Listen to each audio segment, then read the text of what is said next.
नमस्कार विद्यार्थी मित्रांनो. मागील काही तासांपासून आपण उच्च शिक्षणाशी संबंधित रुसा अर्थात राष्ट्रीय उच्च शिक्षण अभियान या केंद्राच्या मानव संसाधन विकास मंत्रालय व UGCच्या पुढाकारातून राज्य पातळीवरील उच्च शिक्षण संस्थांना अनुदान देण्यासाठी, त्यांना मार्गदर्शन व सहकार्य करण्यासाठी जी एक महत्त्वाकांक्षी योजना राबवण्यात येत आहे त्याचा अभ्यास करत होतो. मित्रांनो, बहुतेक राज्यांमधील उच्च शिक्षणाची जी स्थिती होती भारतामध्ये 1990च्या दशकात, ती अतिशय दयनीय होती.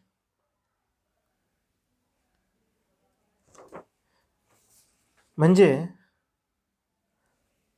भारतीय उच्च शिक्षणाला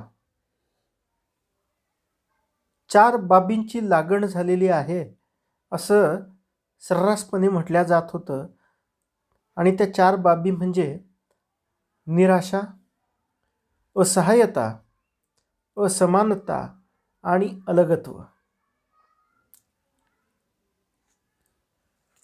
अशा परिस्थितीमध्ये हे दुर्गुण किंवा ही परिस्थिती बदलण्यासाठी आणि उच्च शिक्षणाची स्थिती सुधारण्यासाठी 2006 ते 2011च्या 11व्या पंचवार्षिक योजनेमध्ये केंद्र सरकारने उच्च शिक्षणासाठी 1 नाही 2 नाही तब्बल 11 वेळा निधी वाढवून दिला. किंबहुना म्हणूनच 11व्या योजनेला शिक्षण योजना असे देखील म्हटले जाते. परंतु हे प्रयत्न अपुरे ठरले.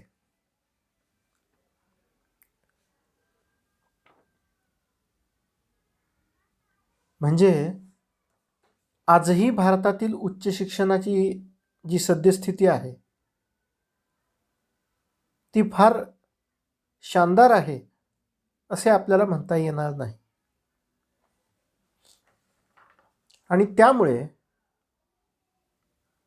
या बिकट स्थितीतून उच्च शिक्षणाला बाहेर काढण्यासाठी 2013 साली केंद्र सरकारची रुसा ही योजना आली.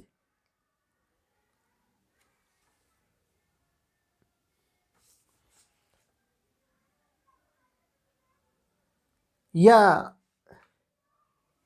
योजनेमुळे विद्यापीठांबरोबरच सरकारी आणि खाजगी अनुदानित महाविद्यालयांना निधी मिळणे सुकर झाले.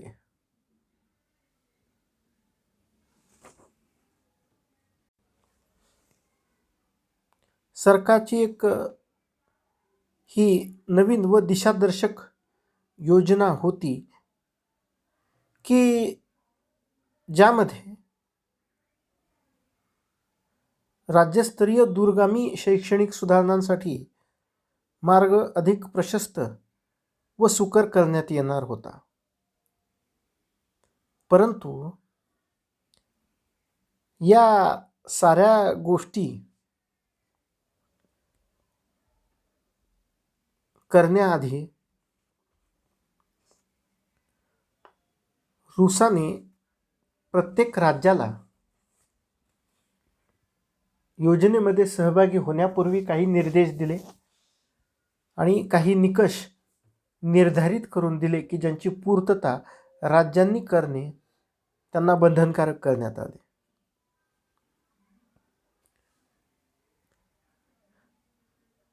राज्यांना व संस्थांना दिल्या जाणाऱ्या निधीची जी रक्कम आहे, जी मात्रा आहे, ती ठरविण्याच्या मापकांमध्ये ॲक्सेस अर्थात सर्वदूर संधी किंवा उपलब्धता किंवा प्रवेश हा एक महत्त्वाचा निकष होता. इक्विटी अर्थात समानता किंवा न्याय्यपणा हा देखील त्यामध्ये एक महत्त्वाचा घटक निकष आहे. आणि सर्वात महत्त्वाचे म्हणजे ज्यासाठी या संपूर्ण उच्च शिक्षणाचा त्याचे स्वरूप बदलण्याचा आट्टापिट्टा चालू होता, ती गोष्ट म्हणजे प्रावीण्य अर्थात एक्सलन्स किंवा गुणवत्ता. आणि या 3 प्रमुख घटकांच्या कामगिरीच्या आधारावरच केंद्राकडून दिला जाणारा निधी हा निर्धारित करण्यात येणार होता.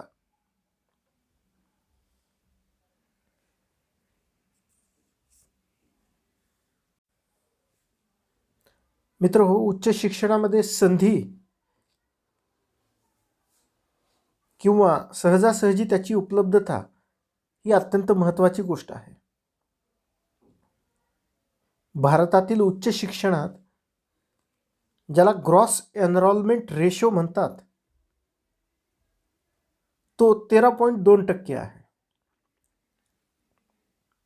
म्हणजे एखादा विद्यार्थी पहिलीला जेव्हा ॲडमिशन घेतो तेव्हा उच्च शिक्षणामध्ये जाईपर्यंत 100पैकी फक्त 13.2 विद्यार्थी तेथे आपल्याला उपलब्ध होतात. म्हणजे जवळपास 87% विद्यार्थी हे उच्च शिक्षणापासून वंचित राहतात. तो ग्रॉस एनरोलमेंट रेशो भारतामध्ये 13.2 आहे. त्याचवेळी जगातला सरासरी ग्रॉस एनरोलमेंट रेशो हा 24% आहे. जी विकसनशील देश आहेत इतर भारतासारखी, त्यांचा तो रेशो 18% आहे. आणि जे देश विकसनशील आहेत किंवा विकसित आहेत किंवा ज्यांना आपण प्रगत देश म्हणतो, त्या देशांमध्ये तर हा सरासरी ग्रॉस एनरोलमेंट रेशो 58% आहे. भारतातही शैक्षणिक विषमता शहरी ग्रामीण भागात कशी आहे पहा. भारतातील शहरी भागात हा रेशो 27.2% आहे, तर ग्रामीण भागात अत्यंत निराशाजनक म्हणजे फक्त 7.8% आहे. मित्रहो, अशा परिस्थितीमध्ये एखादी शिक्षण संस्था किती लोकांना शिक्षणाच्या संधी उपलब्ध करून देते हा निकष अत्यंत महत्त्वाचा आहे. रुसामध्ये भारतातील उच्च शिक्षणाचा ग्रॉस एनरोलमेंट रेशो हा 25%च्या आसपास न्यायचा आहे.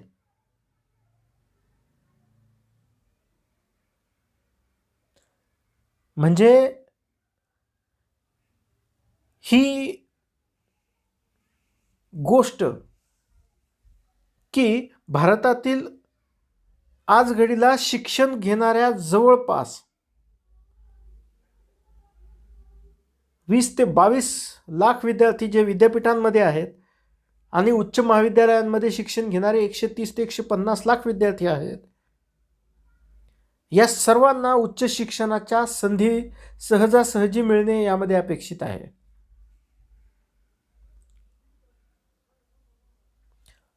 त्यानंतर पुढचा महत्त्वाचा निकष समानतेचा आहे.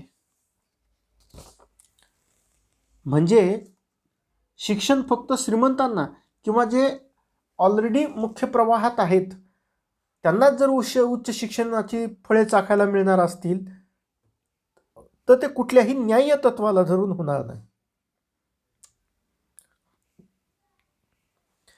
महिला असतील, ग्रामीण भागातील लोक असतील, दलित, आदिवासी, अनुसूचित जाती जमातीचे विद्यार्थी असतील, या सर्वांना समानतेने उच्च शिक्षण मिळाले पाहिजे. त्यांच्या दुर्बलतेमुळे किंवा त्यांच्या आर्थिक असक्षमतेमुळे ते शिक्षणापासून वंचित न राहणे हा भाग सर्वाधिक महत्त्वाचा आहे. रुसाने भारतामध्ये साधारणतः 20 महिला विद्यापीठ असावीत असे म्हटलेले आहे. म्हणजे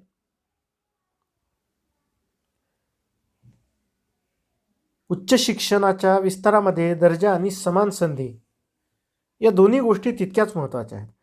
महिला, अल्पसंख्याक आणि अपंगांना उच्च शिक्षणासाठी प्रोत्साहित करून अनुसूचित जाती जमातींबरोबरच सामाजिक शैक्षणिकदृष्ट्या मागास वर्गांना उच्च शिक्षणामध्ये पुरेशा संधी हा समदृष्टीचा भाग रुसाला अपेक्षित आहे. गुणवत्ता आणि समान संधी या दोन पायांवर उच्च शिक्षणाचा विकास करणे हा या रुसामध्ये अपेक्षित असलेला सर्वात मोठा बदल आहे. गरीब, मध्यमवर्गीय या साऱ्यांना शिक्षण मिळणे, समानतेने त्यांचा शिक्षणावर हक्क असणे अधिक महत्त्वपूर्ण आणि दिवसाच्या निकषांचा एक भाग म्हणून आपल्याला त्याकडे पाहता येईल. आणि सर्वात महत्त्वाचं म्हणजे गुणवत्ता.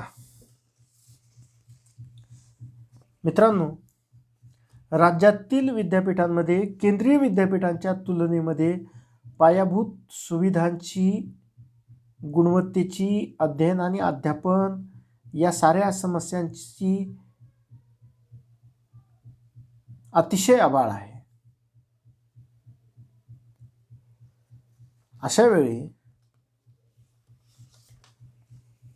अनेक आर्थिक मर्यादांमुळे गुणवत्तापूर्ण शिक्षण देणे उच्च शिक्षण संस्थांना शक्य होत नाही. आणि त्यामुळे शैक्षणिक गुणवत्ता विकासासाठी, संशोधनाच्या वृद्धीसाठी आणि भविष्यामध्ये सक्षम तरुण पिढी, गुणवत्ता, कौशल्ययुक्त, ज्ञानयुक्त तरुण पिढी निर्माण करण्यासाठी शिक्षण हे प्रावीण्ययुक्त, गुणवत्तापूर्ण, विथ एक्सलन्स असणे अत्यंत महत्त्वाचे आहे. आणि तोच मुद्दा रुसाने देखील अधोरेखित केलेला आहे. मित्रांनो, याबरोबरच रुसा जेव्हा इतक्या मोठ्या रकमेची तजवीज उच्च शिक्षणामध्ये संधी समानता व प्रावीण्य येण्यासाठी करते, तेव्हा त्यांना उच्च शिक्षणामध्ये काही बदल अपेक्षित आहेत. हे बदल होणे त्यांच्या दृष्टीने अत्यंत महत्त्वाचे आहेत. काय आहेत हे बदल की जे रुसाला अपेक्षित आहेत, किंवा रुसाचा असा विचार आहे की अर्थसहाय्याच्या माध्यमातून हे बदल घडवून आणणे शक्य होईल? तर पहिला बदल आपल्याला सांगता येईल तो म्हणजे स्वायत्ततेचा. किंबहुना मित्रहो, या स्वायत्ततेसाठीच रुसा हा भाग अनिवार्य करण्यात आलेला आहे. म्हणजे रुसा ही केंद्र सरकारची धोरणात्मक योजना आहे. राज्यस्तरावरील विद्यापीठांना तसेच राज्यातील अनेक महाविद्यालयांना स्वायत्तता देणे किंवा देण्यासाठी त्यांना प्रोत्साहित करणे हा या योजनेचा मुख्य गाभा आहे.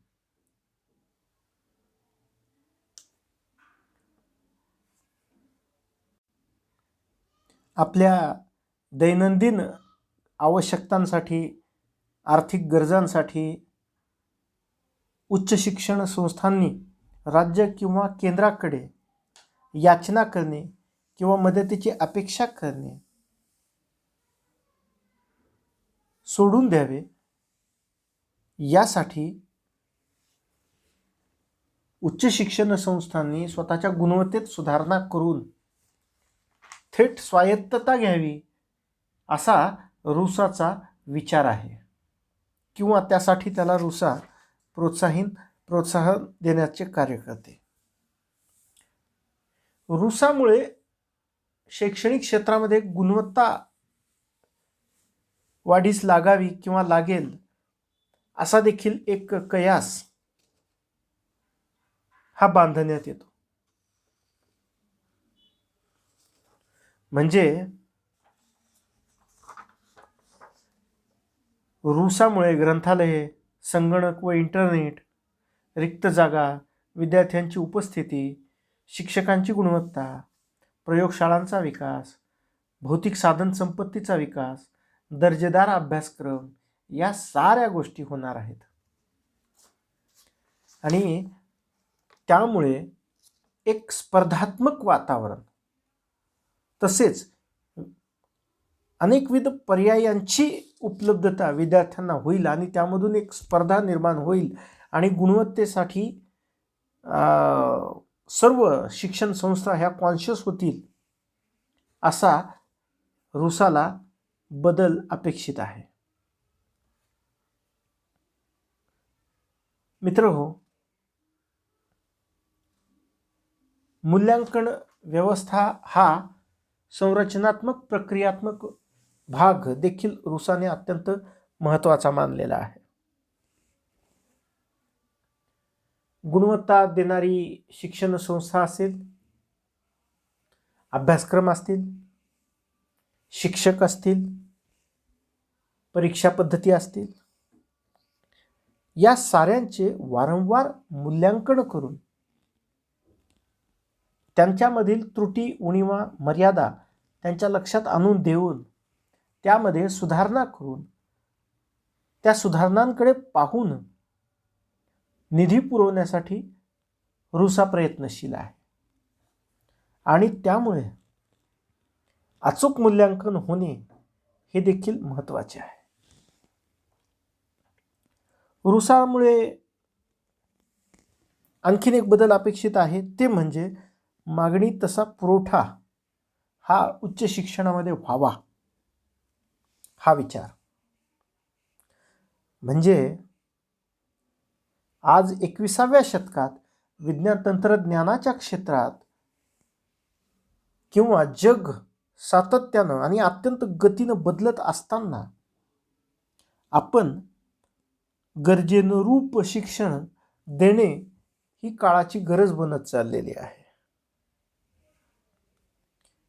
अशा वेळी या गरजेच्या नुसार शिक्षण पुरवणाऱ्या संस्था किंवा ते अभ्यासक्रम तयार करणे गरजेचे आहे.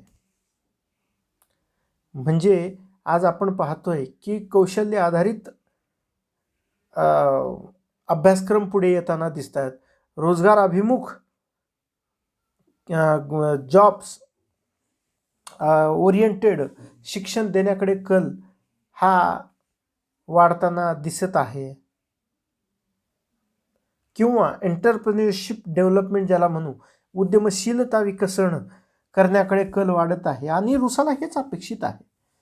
जी गरज आहे, जी काळाच्या कसोटीवर उतरणारी बाब आहे, ज्याचा विद्यार्थ्यांना थेट फायदा होऊ शकतो, ज्याचा कुटुंबाला थेट फायदा होऊ शकतो, ज्याचा समाजाला थेट फायदा होऊ शकतो, ज्याच्यामुळे उदरनिर्वाह निर्माण होऊ शकतात, रोजगार किंवा जॉब क्रिएशन होऊ शकतं, अशा अभ्यासक्रमांना आणि शिक्षणाला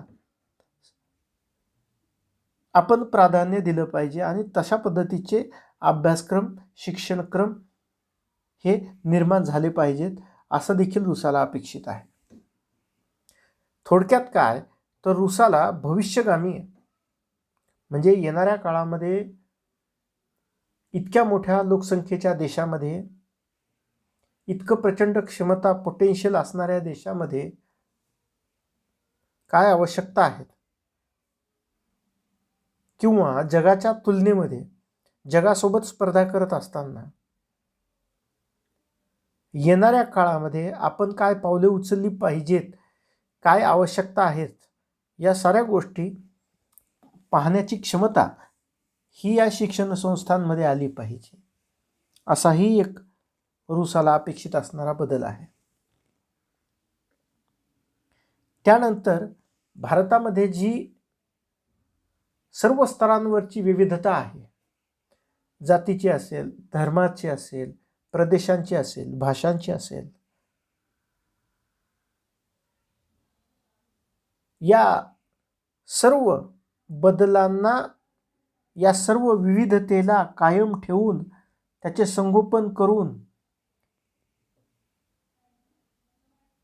सगळ्याच ठिकाणी गुणवत्ता वाढवण्यासाठी आणि ती बहुविधता टिकवण्यासाठी, ते बहुविधता आपल्या शिक्षणामध्ये रिफ्लेक्ट होण्यासाठी देखील रुसा प्रयत्न करते.